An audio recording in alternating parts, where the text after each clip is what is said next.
ஆனா 6 எப்போ ஆகும்னு காத்திருக்கிறது நார்மல் இல்ல. அது எல்லா வேலையும் டைமுக்கு பண்ண ஆரம்பிச்சிட்டேன். காலையில ஜாகிங்ல இருந்து நைட் டின்னர் வரைக்கும். முக்கியமா ட்ரிங்க்ஸ் விட்டுட்ட.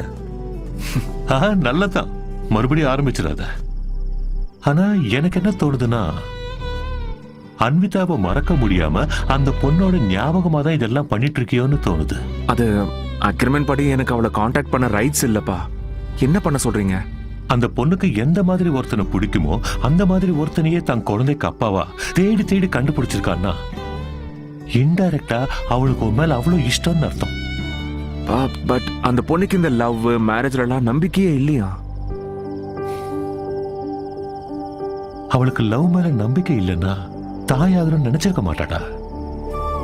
வெளியில இருந்து கிடைக்கிற அன்புல உண்மை இருக்குமோ இல்லையோன்னு பயண்டா அவளுக்கு. அதனாலதான் அன்பை அவளுக்குள்ளேயே அவ தேடிக்கிட்டா. பாவம். அவன் நீ மட்டும் என்ன பண்ண சொல்லு? எனக்கு நீ வேணும்னு சொன்னியே தவிர உனக்கு நான் இருக்கேன்னு எப்பவாவது சொன்னியா? சொல்லல சொல்லல சொல்லாத. நேரா போய் அவன் நம்பிக்கையை ஜெயிக்கிறதுக்கு ஃபைட் பண்ண.